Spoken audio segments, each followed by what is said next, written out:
When she found out her ex from a few years ago was getting married, she tried to contact the bride and tell her he was cheating on her. Would you tell everyone you're the maid of honor for your best friend's wedding even though she never asked you to be? Let's grab a pen and paper and get started.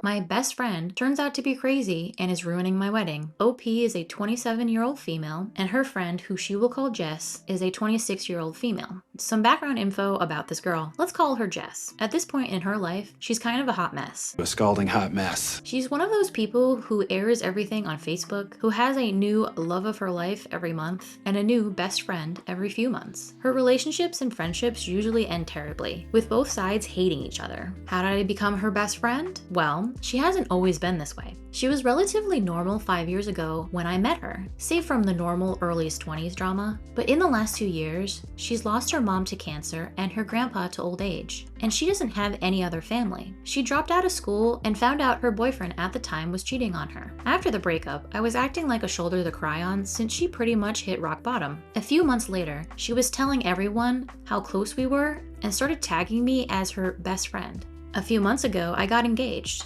Unbeknownst to me, she started telling everyone she was my maid of honor, even though I was planning on making my sister my maid of honor. But this was right after Jess's mom had died. So I improvised, and I said I would have 2 maids of honor. It's still not what I would have liked, but I literally couldn't bring myself to tell this poor girl I didn't consider her my best friend. That was my first mistake. About a month after I got engaged, she met a guy. 2 weeks later, she got engaged.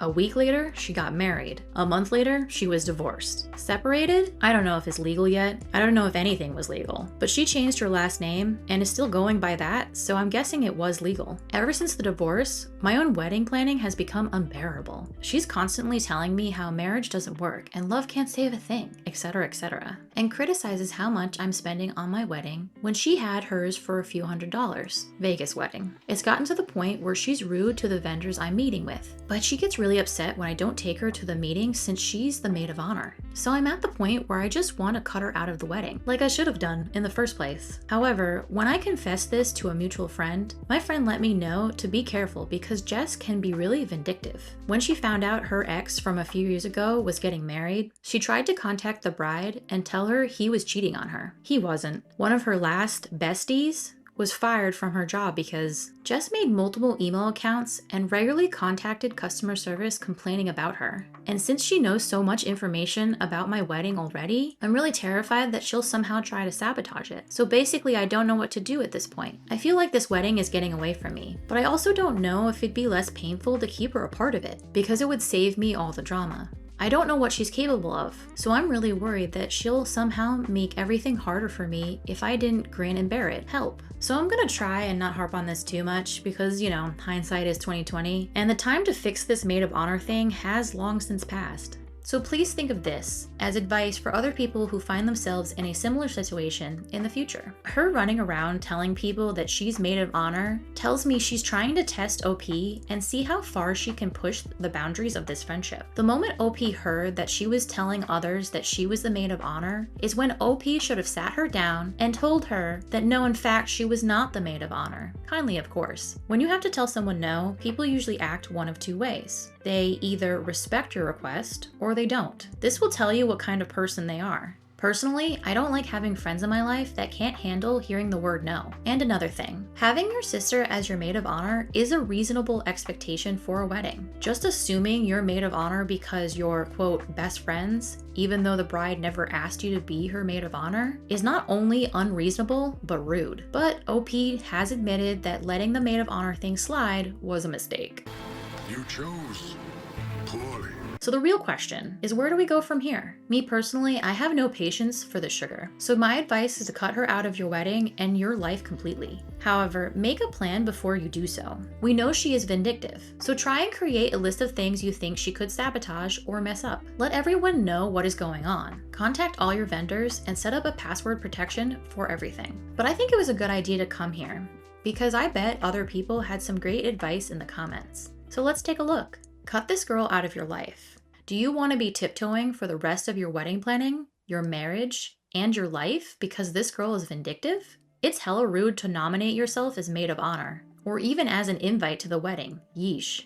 and she should have no say over any of your decisions. Kick her out of your wedding, and warn your fiance and family that she may spread rumors, and block her on every form of social media. Also, let all your vendors know that you are the sole contact person and decision maker. You are the only one that can confirm or deny location, time, order, etc. That should hopefully prevent any sabotage on her part. After all this is done, let out a relieved breath and enjoy your life without this toxic person. To add, it might be a good idea to have a password with your vendors to confirm your identity. OP responded, "Thank you for the advice. I was actually considering the password thing, but I don't know if that's taking things too far. I guess I'm kind of worried about vendors resenting me for being high maintenance. But I hear about bridezillas, momzillas, in-lawzillas all the time, so hopefully this isn't the worst they've seen." Oh, OP, you're not being too much by asking for passwords. This is not a bridezilla request. Any halfway decent vendor will be happy to do this for you. Yes, do this. I'm a wedding vendor, coordinator at a facility. Just tell your vendor. Either you're a high maintenance bride or you aren't. But this small, simple request definitely won't be what determines that. And most companies have a place on their contract to list authorized users anyway. If a person's name isn't on that list, they don't get to change a darn thing without me calling the bride and making sure it's her decision. Jesus, tell her, "Jess, you knew him for 3 weeks before you married him. What in the ever-loving fudge do you think was going to happen? If I've only been seeing a girl for 3 weeks, I won't even poop with her in a half-mile radius." OP responded, "Seriously, the week before the wedding, everyone kindly said, you sure? You've known him an awfully short time." And her responding, "Everyone's jealous because they can't be us." They're just jealous. Yeah, sounds like you need to have a very uncomfortable talk with this girl. Tell her what you told us here, and let her know her negative attitude has no place in planning your wedding. You're sorry things aren't working out for her, but she is not allowed to pile this stuff on you. Tell her you cannot have her as maid of honor. And since she seems to think so negatively about marriage, you wouldn't expect her to do a thing. Up to you if you even let her attend the wedding as a guest. OP responded, "Oh my god, I haven't even thought about explaining how her negative attitude towards marriage could be the excuse for not having her in the wedding party. That sounds ridiculously logical, but I've been blinded by a flurry of crazy. Thank you. I could have written this a few years ago. Let me tell you how it ends. She ruins your wedding by throwing a sobbing fit over her ex-husband and embarrasses you beyond belief. A few months later, she tries to ruin your marriage by subtly causing issues. One day you snap and go no contact. Once she's gone, you're a lot happier. Just go no contact now. Save yourself." So yeah, OP, remove this person because it's only going to get worse. Do everything you can to protect yourself before you drop the news. But you got this, and you deserve for your wedding to be wonderful. So what do you think? Is OP overreacting or being a bridezilla? Let me know your thoughts in the comments. But before we get to the update, would you consider liking and subscribing? What if I told you I'll hold the update hostage till you like and or subscribe? Don't believe me?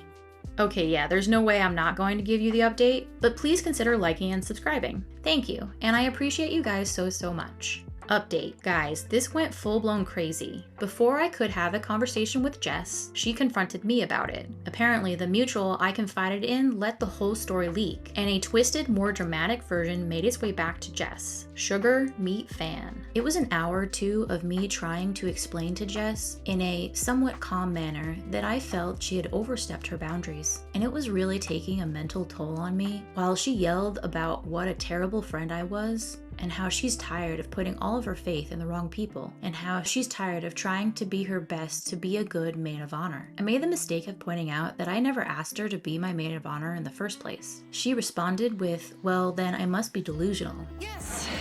Yes, you are. The first step is admitting you have a problem, so progress? Needless to say, we haven't been on speaking terms. Shortly after that, I took all of your advice and called all of my wedding vendors and let them know that my fiance and I were going to be the only people making any decisions, and set up a confirmation word with them. Apparently, this poop happens a lot because nobody even asked why. I accidentally forgot to contact the baker making our cake, but luckily they called me and asked if I was certain I wanted to cancel the wedding cake. Apparently there was a voicemail left on our machine. Wonder how that happened. Here's where things get really nuts. A few weeks after our blow up, she apparently met some guy who's the love of her life. A few weeks after that, they're engaged. I can't make this sugar up. She did it again. Then our mutual friends got invited to her wedding, which was the same date as mine. But since they had already RSVP'd to my wedding, a lot of them couldn't make it. A few days before her wedding, they had to cancel it because he's already married. And you know what? So is she. I guess she never officially got divorced from the first quickie wedding. So as far as I know, no wedding actually happened. I have no idea if they still plan to. I'm just glad to be away from this crisis. But anyway, I got married a few weeks ago. Everything was wonderful. The weather was great, and everyone present was a joy to be around. Except for maybe an uncle who gets a little too dancy when he's drunk, but you know, family. Thank you to everyone who responded. And to everyone letting me know I'm not helping matters by going with the flow. I will be actively practicing caution when making friends, by running away from crazy and not confronting it. That's wonderful, OP. I feel like we all have had that one friend that teaches us what a bad friend looks like. It is a lesson that is usually learned the hard way. I know I sure did. And if you haven't done so already, I would also cut off that friend who spilt the beans and the story made its way back to Jess because, well, she's not your friend. She seems like a drama seeker and a pot stirrer. But let's see what everyone else had to say in the comments. Anyone else think the mutual friend is kind of poopy? She was the one who told OP to be careful about Jess. Yet she decided it would be a good idea to blab about what OP told her, knowing full well it would get back to Jess. Now instead of telling Jess on her own terms, OP gets ambushed instead. OP responded. I actually asked her about it a few days after the blow up. Her defense was that she didn't actually tell Jess. She told another mutual friend of ours, who also told someone else, who told someone else, who told Jess. So technically it wasn't her fault. Which is how by the time it got to Jess, the story was somehow along the lines of, oh my god, OP is telling everyone you're ruining her life and sabotaging her wedding. All of us met at work. We all worked at the same restaurant long ago, and it was always a drama-filled place. A lot of people still work there and still thrive off that drama. I think it's time for me to move on from that specific crowd. Cliques are fun in middle school. In your 20s, not so much. Meh. This is why I don't tell people stuff and always be super careful. I hope you've learned to keep this type of people at arm's length from now on. And it is her fault. It's one thing to want advice, but it's another thing to go gossip about it. You can't trust people who can't keep their mouth shut. Edit, congrats on the wedding. Yes, this 1000%. This girl is not your friend and you need better ones. Quote, I will be actively practicing caution when making friends by running away from crazy and not confronting it. I'd like to nominate the first candidate for your new policy, the mutual friend who somehow leaked your story and repeated to Jess a twisted, more dramatic version of what you confided in her. OP responded. I decided to distance myself from that crowd. We're in different points in our lives, and I just don't find the gossiping all that fun. My real bestie from high schools who were all my bridesmaids, and we would never pull this crap. I bet Jess was never actually getting married this time. It was a plot to ensure at least some of your friends didn't make it to your wedding. OP responded. I suspect that as well, but since she's done it before, I wouldn't be surprised if she actually went through with it. I'm assuming they were both trying to get divorced before the wedding and realized they wouldn't be able to in time because, you know, some stuff takes time and you can't erase it in a jiffy, so they couldn't do it. I get the feeling this guy is either really stupid or just as crazy as she is, so at least they found each other? Overall, I'm very happy to hear that in the end, everything worked out, and your wedding went off without a hitch, so congratulations, OP. But what are your guys' thoughts on the matter? Did she do the right thing by stepping away from that friend group? I'd love to hear your thoughts. I enjoyed reading and reacting to this story. I also enjoy doodling because I find it fun, soothing, and easy to do. I hope you like the doodle, and you found the story interesting. Please give this video a like, and if you would like to be updated for newer videos, please subscribe. Thank you for watching to the end. I look forward to reading your thoughts, and see you in the next one. Bye!